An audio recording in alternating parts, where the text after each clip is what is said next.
지난 주일에 지금부터 약 2000년 전에 베들레헴에 주님이 나셨을 때 주님을 경배했던 동방 박사들 그리고 목자들에 관한 말씀을 드리면서 은혜를 나누었고, 오늘은 그 이후 예루살렘으로 왔던 동방 박사에 관한 내용들을 가지고 또 은혜를 나누겠습니다.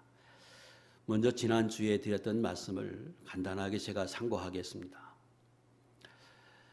예수님이 나시자 예수님께 경배한 사람은 동방에서 온 박사들하고 그리고 소수의 목자들이 나신 예수님을 경배했습니다.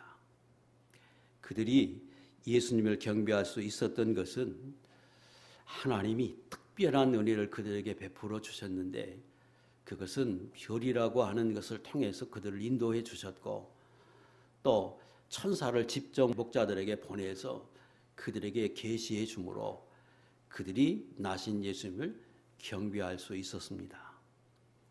그런데 그들이 이런 은혜를 입은 그들이 베들레헴에 직접 찾아간 게 아니고 중간에 예루살렘으로 그들이 경배하러 왔습니다.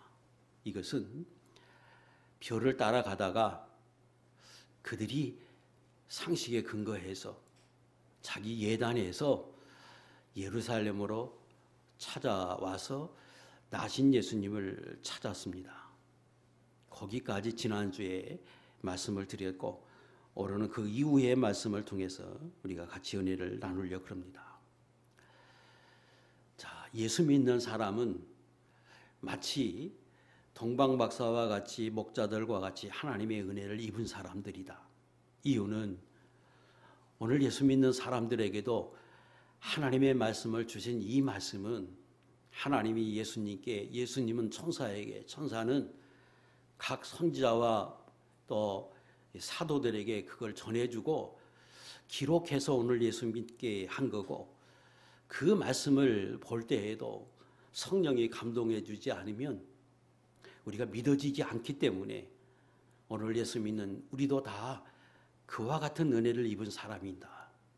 그런데 그 하나님의 말씀을 중심으로 따라가다가 때때로 우리들도 하나님의 말씀을 중심에서 그것을 믿고 섬기다가도 이전에 세상 방법으로 상식에 근거해서 내 이성에 근거해서 살아갈 때가 있다.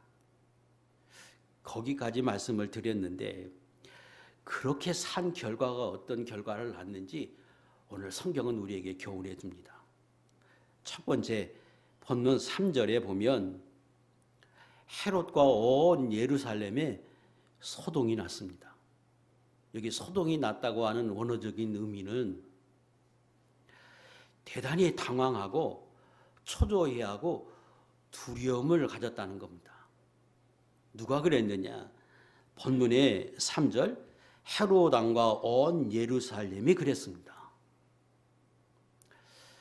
헤롯 왕이 왜 당황하고 초조해하고 두려워했느냐? 그러면 지금 그 나신 그분이 어린아이지만 유대인의 왕으로 나셨다고 말합니다. 로마의 지배를 받고 있던 유대인들에게 그들의 왕이 났다는 말은 그들의 해방을 의미하기 때문에 그렇습니다. 그러므로 헤롯 왕의 입장에서는 대단히 두려운 일이고 초조한 일입니다. 더욱이 나신 그분은 인간이 아니라 하나님이 직접 보낸 분이라고 말하니까 이건 대단히 헤롯 왕 입장에서는 두렵고 더 두려운 일이었습니다. 또 온 예루살렘이 듣고 소동했다고 할 때에 그들은 왜 소동했느냐? 왜 당황해하고 두려움도 가졌느냐? 이것은 상식적으로는 이해되지 않습니다. 유대인들은 오랫동안 메시아를 기다려왔기 때문에 마땅히 메시아가 나셨다고 하면 즐거워하고 환영해야 상식적인데, 그들도 함께 지금 두려움도 가졌다고 말하는 것은 좀 이해하기 어렵습니다. 제가 생각하기엔 두 가지로 정리할 수 있을 것으로 여겨집니다. 하나는 지금 유대인의 왕으로 났다고 하는 그 말을 헤롯이 들었습니다. 그러니까 유대인들 입장에서는 저 헤롯이 어떻게 반응할까? 그가 혹 우리 이스라엘을 해하는 것 아닌가? 그래서 그 헤롯에 의해서 핍박받고 또 그걸로 인하여 많은 해를 입을 것 같아서 두려워한 것으로 여겨집니다. 실제로 16절에 보면 이 사건 때문에 헤롯이 베들레헴 인근에 있는 2살 아래의 모든 사내를 죽입니다. 이것을 그들이 대단히 두려워하고 있었을 것이다, 그렇게 생각하고, 두 번째는 지금 이스라엘 백성들은 분명히 메시아를 기다렸습니다. 그리고 그 메시아가 나면 예루살렘에 날 것이라고 그들은 다 알고 있었고, 모든 이스라엘 백성들이 다 알도록 오시기에 할 것이라고 예상하고 있었고 믿고 있었는데, 전혀 생각하지 못했던 동방에선 소수의 박사들이 말하기를 예루살렘 지금 유대인의 왕이 났다고 하니까 그들 입장에서는 이게 정말인가? 정말로 났다는 것인가? 만약에 그분이 오셨다고 하면 왜 이런 모습으로 왔다는 건가? 그러면서 그 진위에 대해서 논쟁이 있을 것이고, 진짜 오셨다고 하면 이게 무슨 의미일까? 왜 우리 이스라엘 백성들에게 다 알리지 않고 이렇게 오셨다고 하는 것인가? 하는 문제를 가지고 그들이 초조해하면서 당황해하며 두려워했을 것으로 여겨집니다. 자, 오늘 이 사건을 통해서 우리가 어떤 교훈을 얻어야 합니까? 분명히 지난주에도 말씀드리고 방금 전에도 제가 언급한 것처럼 예수 믿는 사람은 오늘날에도 동방박사와 같이 목자들과 같이 하나님이 특별히 우리에게 주신 특별 계시 성경을 믿고, 그리고 성령으로 감동해 주어서 우리도 그 예수님을 경배하고 섬기고 있는 사람들과 같습니다. 그래서 우리의 기준은 철저히 온전히 하나님의 말씀에 기준을 두고 살아가야 하는데, 살아가다가 때때로 하나님의 말씀을 믿고 그대로 살다가도 때때로 내 생각에 기반을 두고 경험에 기반을 두고 우리가 살아가지요. 그러면 우리 삶 속에 소동이 일어난다는 겁니다. 마치 지금 본문에 나타나 있는 그 당시에 일어났던 소동, 화평이 깨지고 기쁨이 깨지고 두려움이 올 수 있다는 거예요. 예수 믿는 사람들에게도. 실제로 예수 믿는 사람이 하나님의 말씀을 따라서 살 때는 내 안에 계신 그 성령이 기뻐하셔서 화평을 주고 평안을 줍니다.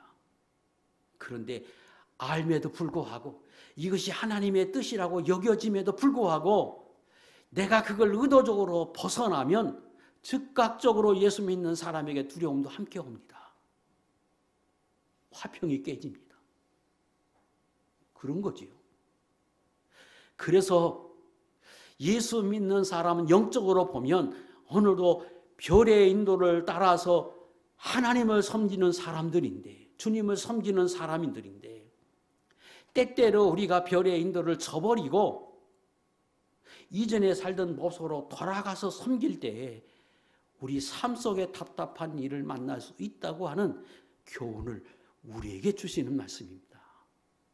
두 번째는 이 사건 때문에 헤롯에 의해서 하나님의 나라가, 하나님의 일이 하나님을 섬기는 그 일에 해방을 받게 됐습니다. 핍박의 요소를 제공했습니다. 지금 본문에 말하는 것처럼 헤롯이 듣고 어떻게 반응하느냐? 첫 번째, 거기 있던 대제사장과 서기관을 모아놓고 묻습니다. 너희가 말하는 유대인의 왕이 어디서 났느냐?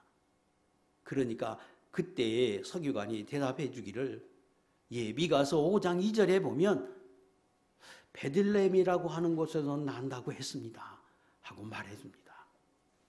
그랬더니 7절, 이번에는 동방박사를 은밀하게 부르고 그들에게 말합니다. 너희가 베들레헴에 가서 잘 찾아보거라.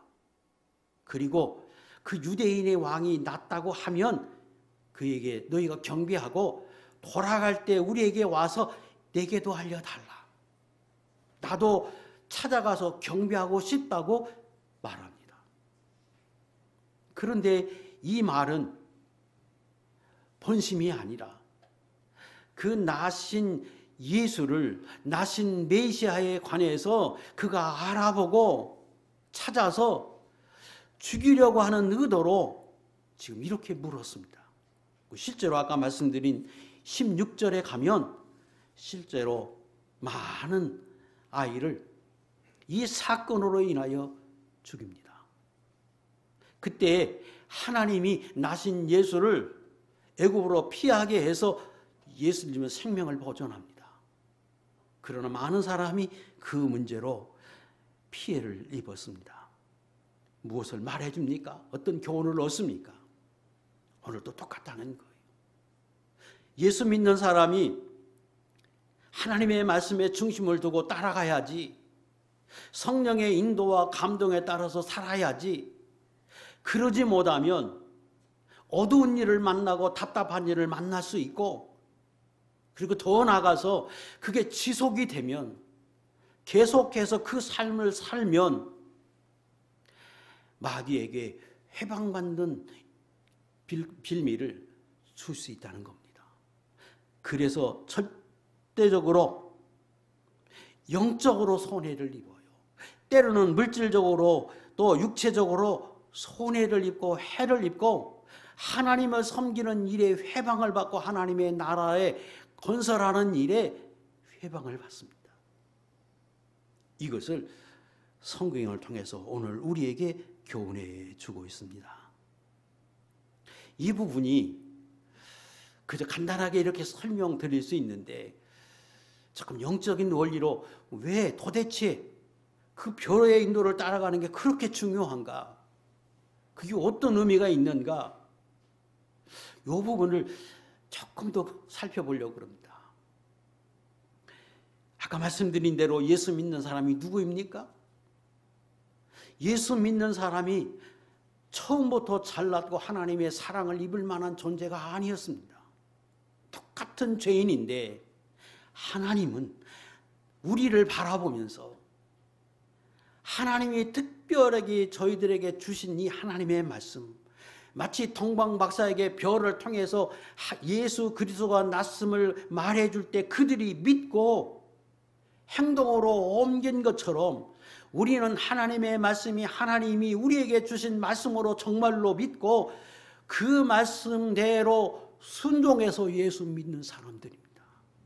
하나님은 그 한 가지 때문에 우리를 당신의 자녀 삼아주시고 오늘도 변함없는 하나님의 은혜를 주시고 천국을 약속해 주시고 복을 도해 주고 계십니다. 그리고 그 믿음 그 한 가지 때문에 그 하나님이 우리 안에 와 계시고 오늘도 똑같이 우리에게 주신 특별한 계시 하나님의 말씀을 성령을 통해서 감동해 주시고 깨닫게 하셔서 우리를 인도하고 계십니다. 그 원인이 하나님의 말씀을 믿고 그대로 산 것, 그 한 가지 때문에 그런 은혜를 주십니다. 그리고 지속해서 그 은혜를 오늘도 주고 있습니다. 그런데 예수 믿는 사람이 그걸 의도적으로 저버리는 거죠. 그거 중요시 여기지 않고 무시하고 살면 어떤 결과를 얻느냐. 다시 옛 사람으로, 옛 생활로, 예수 믿기 이전의 사람으로 돌아가는 것과 같은 결과를 낳습니다. 예수 믿기 이전에 우리는 하나님의 말씀을 믿지 않았고 알지도 못했습니다. 기준이 내 생각, 내가 가진 지식, 상식, 세상 논리에 근거해서 살았던 사람들입니다. 그런데 예수 믿고 하나님의 자녀가 된 이후에 하나님이 내 안에서 인도해 주시는 별의 인도를, 하나님의 말씀과 성령의 감동을 통해서 주시는 그것을 저버리고 의도적으로 벗어나서 가면, 하나님 입장에서 보면 다시 내가 옛생활로 사는 것과 같은 모습이기에, 다시 예수 믿는 성도이지만 마귀의 종으로 살아가겠다고 나아가는 사람과 같기에, 이건 영적으로 보면 심각한 문제를 초래합니다. 물론 예수 믿는 사람이 다 그렇게 살 수 없어요. 그래서 종종 우리가 다 옛날의 모습으로 살아갑니다. 근데 중요한 건 그게 지속되는 게 문제예요. 그게 지속이 되면 나 하나님의 자녀지만 나 옛생활로 살겠습니다, 옛날 모습대로 살아가겠습니다 하고 스스로 하나님을 떠나서, 아니 하나님을 등을 지고 살아가는 사람의 모습이라는 거예요. 그래서 별의 인도를 따라가는 것, 하나님의 말씀과 성령의 감동에 따라서 살아가는 것이 대단히 중요한 것이고, 영적으로 그것이 오늘 우리에게는 내가 새 사람으로 하나님의 자녀로 살아가는 진정한 모습이고, 그것이 도리라고 하는 겁니다. 두 번째, 그렇게 지속해서 살면 마땅히 하나님의 은혜의 자리에서 떠나고 하나님의 능력과 보호를 힘입을 수 없습니다. 당연하지. 그건 마땅한 거예요. 그래서 예수 믿는 사람은, 하나님의 자녀가 된 사람은 하나님의 말씀과 성령의 인도가 그것이 내 생명이고 나를 살게 하고 내가 복을 입는 근거인 것을 알고 소중히 여기고 그렇게 살려고 애를 쓰고 몸부림쳐야 하는 것입니다. 그걸 무시해버리고 그걸 도외시해버리면 예수 믿는 사람이라고 해도 하나님의 은혜를 덧입을 수 없습니다. 그런데 안타까운 것은 현대인들이, 현대 교인들이 이전과 비교하면 훨씬 더 하나님의 말씀을 소중히 여기지 않습니다. 성령의 감동과 인도를 따라서 사는 것을 그렇게 중요시 여기지 않고 그저 예수 믿는 것으로 교회에 나와서 하나님 섬기면 그것으로 족한 것으로 여겨서 이전과는 비교할 수 없을 만큼 하나님의 말씀에서 점점점 멀어져 가고 있는 게 사실입니다.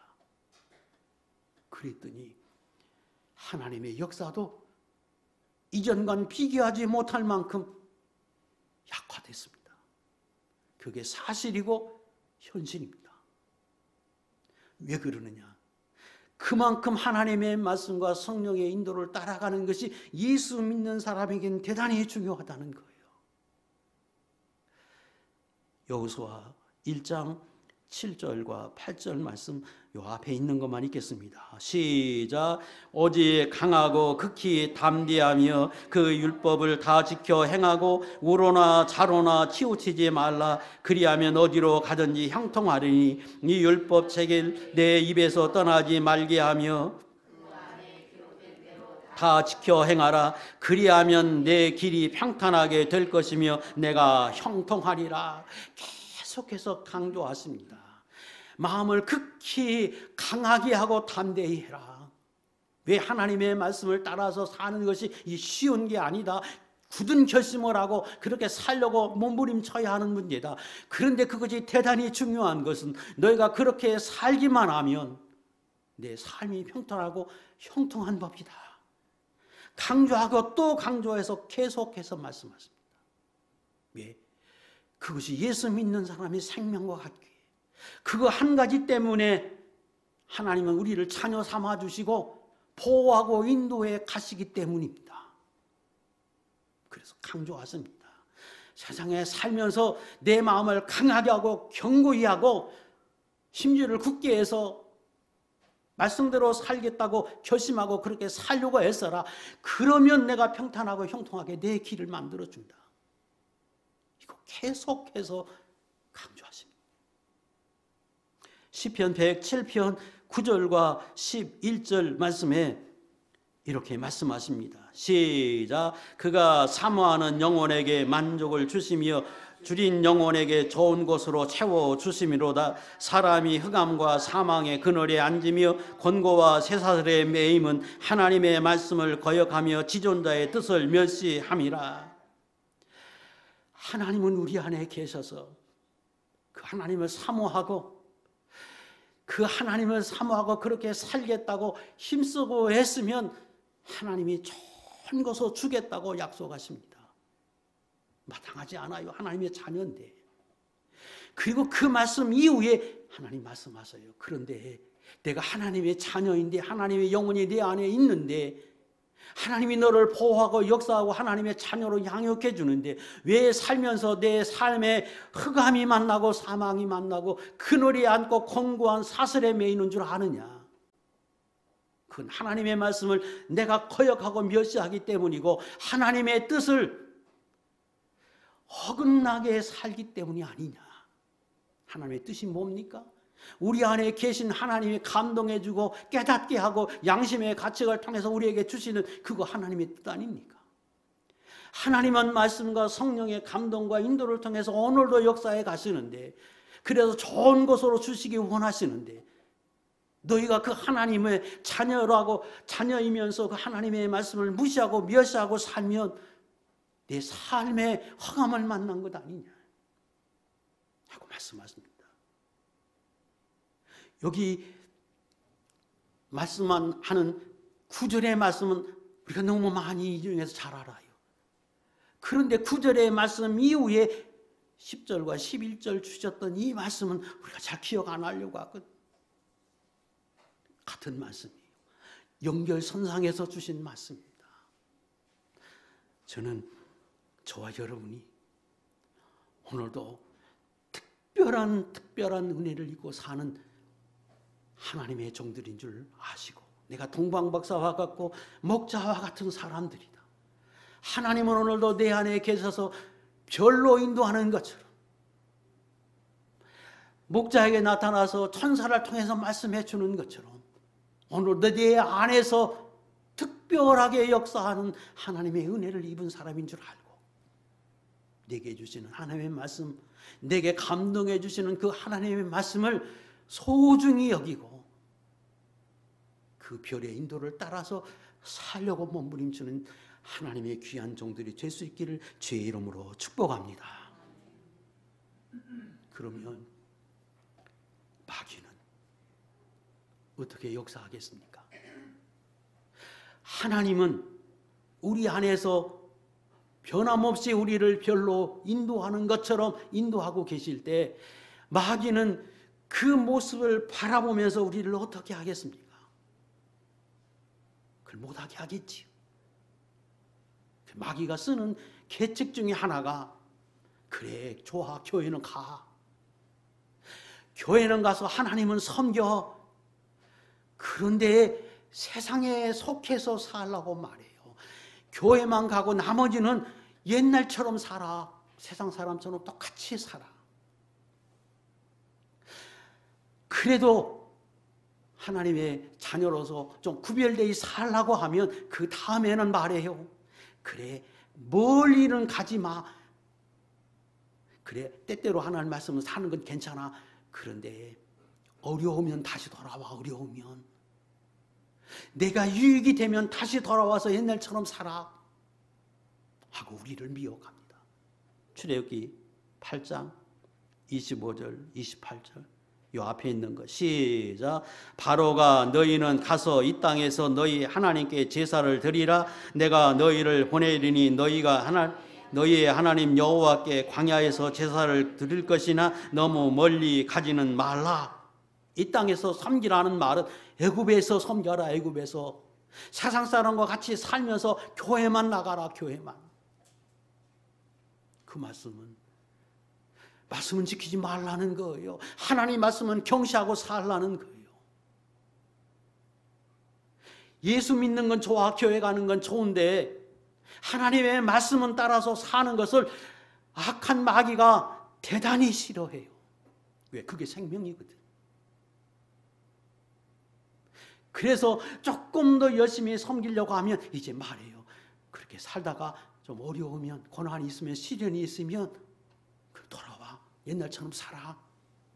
하나님 말씀 포기하고 내 육신에 따라서, 내 생각에 따라서 그렇게 살아.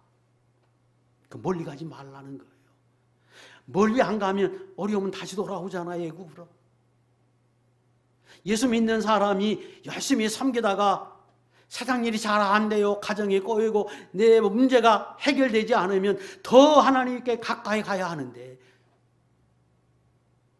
그 문제를 만나면 하나님을 떠나 세상으로 가버려요. 그 현실이라. 하나님이 볼 때에는 어리석기 그지없지요. 죽음 앞에 이제 나이가 들고 병이 들고 어렵고 그러면 열심히 섬겼다가 그 마지막에 하나님을 멀리해요. 아니 이 땅에 살면서 천국에 가는 게 목적 아니? 주님 앞에 갈 날이 가까우면 내가 병이 들어서 이제 내 몸이 수족을 쓰지 못할 정도 되면 내가 더 사모해서 하나님께 가까이 가려고 해야지. 마치 목적이 이 땅에 있는 무언가 얻기 위해서 예수 믿은 사람처럼 이제 다 끝났다. 소망이 없어졌다. 내 삶의 소망이 끊어졌다.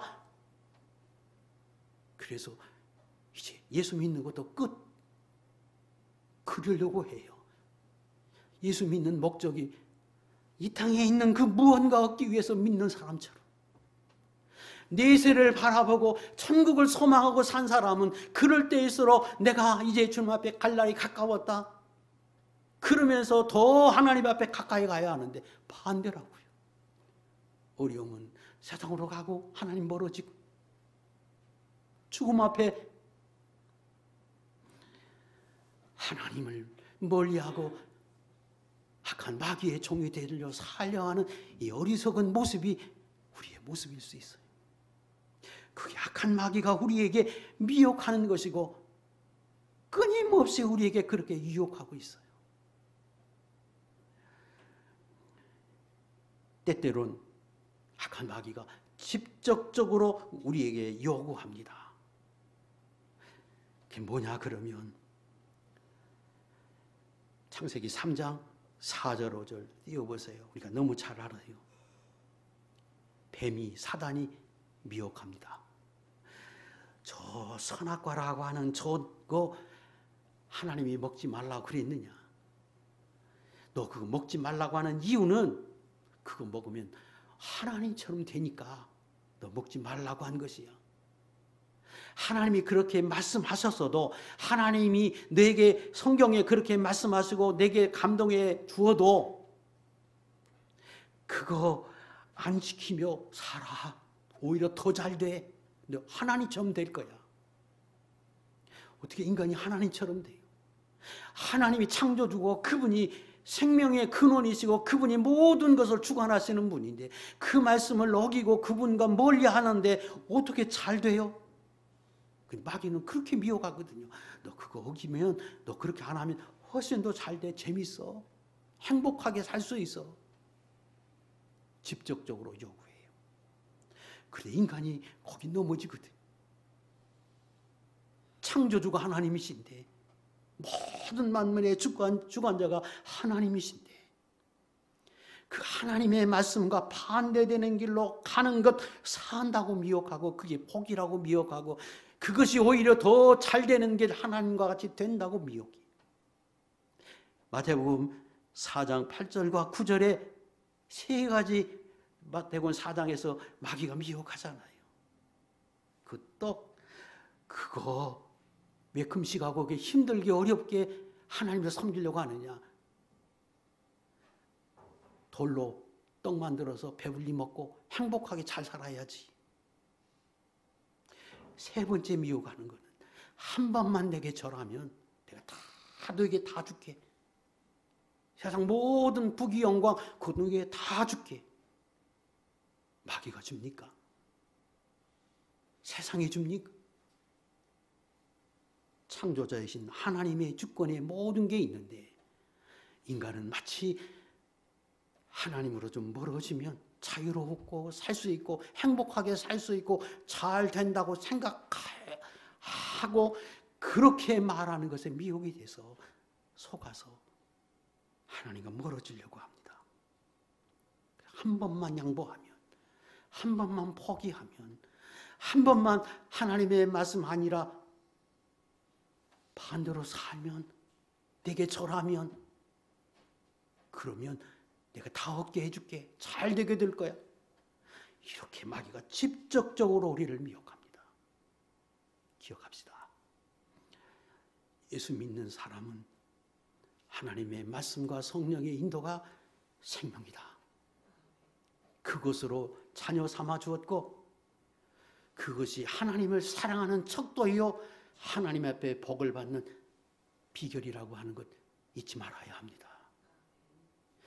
하나님은 오늘도 그렇게 하기 위해서 특별한 은혜, 별의 인도를 오늘도 우리에게 허락하셔서 특별 계신 하나님의 말씀을 우리에게 깨닫게 하고 들려지게 하고 그 말씀이 생각나게 하고 가르쳐주고 계십니다.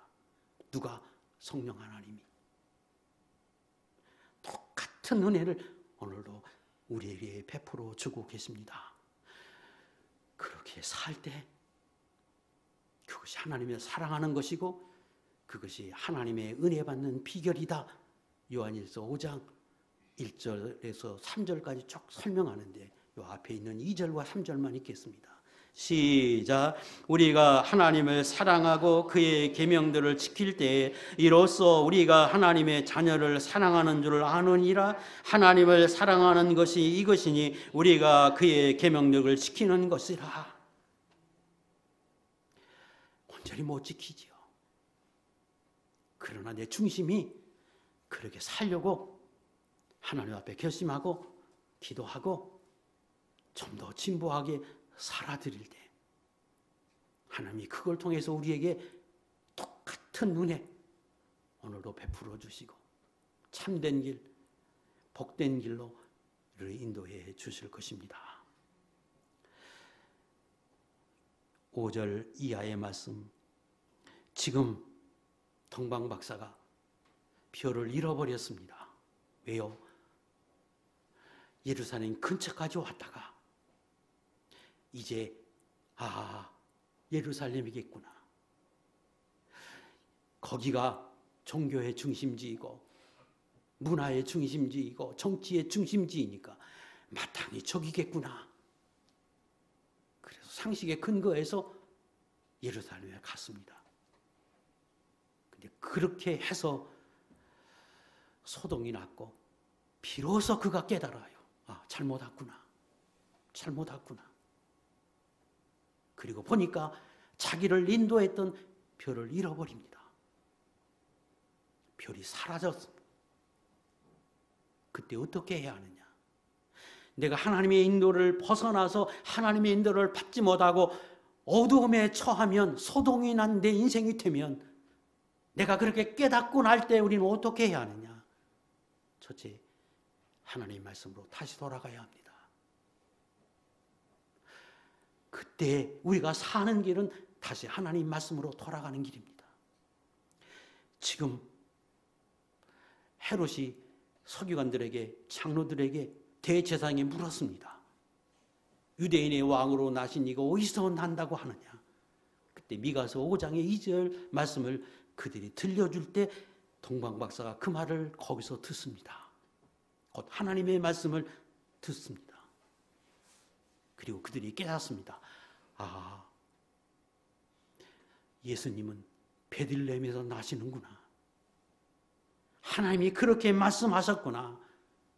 그리고 그들이 베들레헴에서 가다가 별을 만나고 그리고 마침내 베들레헴까지 인도받고 베들레헴에 가까이 오자 별이 멈추고 그곳에서 예수 그리스도 나신 예수님을 경배하게 됐습니다. 사는 길은 다시 하나님의 인도를 받고 복 있는 자리로 나가는 길은 하나님의 말씀으로 다시 돌아가는 것이다. 우리 잊지 말아야 합니다. 그래서 하나님은 예수 믿는 사람은 하나님의 말씀과 성령의 감동이 대단히 중요한데, 그런데 하나님의 말씀을 경시하는 것은 이건 대단히 어리석은 일이다. 그래서 하나님의 말씀을 얼마나 많이 우리에게 강조하는지 몰라요. 그런데 하나님의 말씀만 가지고 우리가 온전히 하나님의 인도를 따라갈 수 있는 게 아니고 거기에 성령의 감동함이 같이 결부되어야 합니다. 먼저는 하나님의 말씀입니다. 호세아 4장 6절, 이스라엘 백성이 하나님의 사랑을 입은 사람들인데 그들이 하나님의 은혜를 입고 나니까 하나님의 율법을 멀리합니다. 왜요? 그 율법을 지키고 사는 게 대단히 어려워요. 그런데 하나님의 은혜는 받고 누리고 지금 살고 있어요. 그래서 점점점 그들이 그 자기를 얽매인다고 여겨지는 하나님의 율법을 멀리하기 시작합니다. 그래서 선지자를 통해서 하나님 말씀하십니다.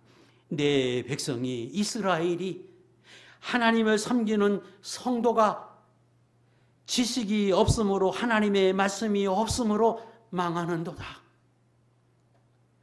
내가 지식을 버렸으니 하나님의 말씀을 버렸으니 나도 너를 버려 내 제사장이 되지 못하게 할 것이요 내가 내 하나님의 율법을 잊었으니 나도 내 자녀들을 잊어버리리라. 그래서 하나님의 말씀은 그게 생명으로 알아야 하는 것. 그래서 하나님의 말씀을 소중히 여기고 어떻게 하면 읽으려고 하고 배우려고 하고 깨달아서 내 것으로 삼으려고 해야 하는 이유가 바로 거기에 있습니다. 하나님의 말씀을 지난 시간에도 말씀드렸습니다.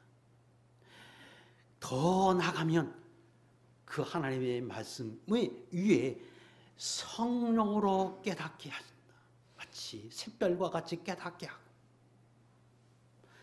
나로 알게 하고 가르쳐 주시고 생각나게 하실 것인데 그거 너희의 인생에 내 발의 등불과 같고 내 길의 빛과 같고 그것이 너로 인하여 은혜 받고 복을 받는 비결이라고 하는 것을 성경에서 강조하시되 베드로 후서 1장에서 그게 얼마나 소중하고 귀한 것인지를 우리에게 말씀해 주고 있습니다. 17절 18절 띄워넣으세요.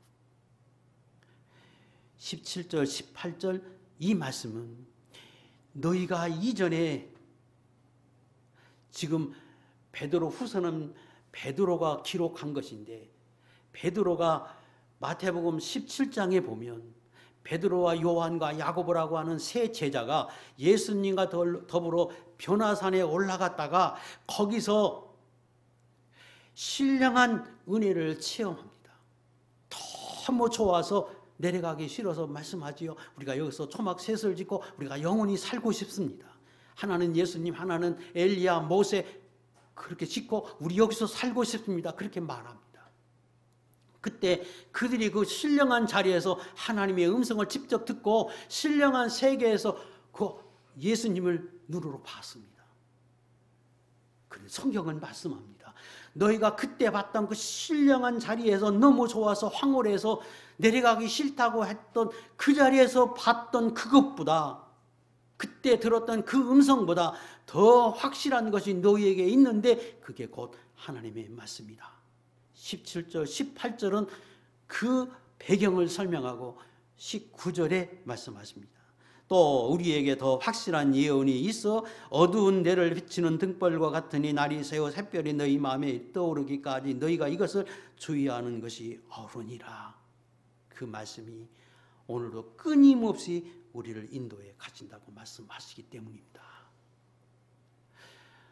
저도 여러분도 계속해서 제가 반복해서 말씀하는 것은 이게 너무 중요한 거, 그리고 오늘도 지속해서 하나님이 그렇게 하고 계시기 때문입니다. 내가 아는 하나님의 말씀 위에 성령의 감동함을 더해서 생활 속에서 깨닫게 합니다. 가르쳐 주십니다. 생각나게 하십니다. 말씀을 들을 때 내게 그 말씀이 내게 적용되도록 하나님 오늘도 일하고 계십니다.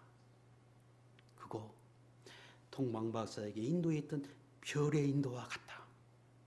목자들에게 들려줬던 하나님의 특별한 은혜와 같다.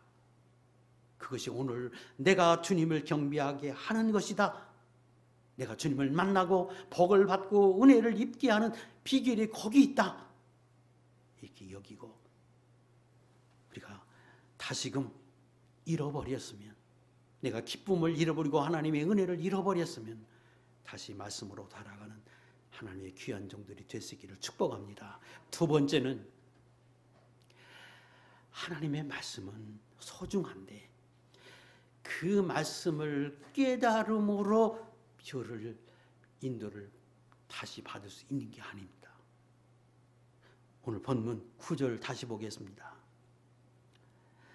박사들이 왕의 말을 듣고 갈새 동방에서 보던 그 별이 문득 앞서 인도하여 가다가 악이 있는 곳 위에 머물러 서 있는지라.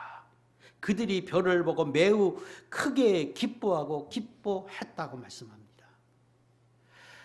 지금 예루살렘에서 미가 5장 2절에 베들레헴에 났다고 하는 그 말씀을 듣는 순간에, 깨닫는 순간에 그들이 잃었던 별을 회복한 게 아니고, 그 말씀을 듣고 베들레헴에서 나는구나, 베들레헴이구나 하고 여겨서 실제로 자기 몸으로 행동으로 옮겨 베들레헴으로 가다가 만났다고 말합니다.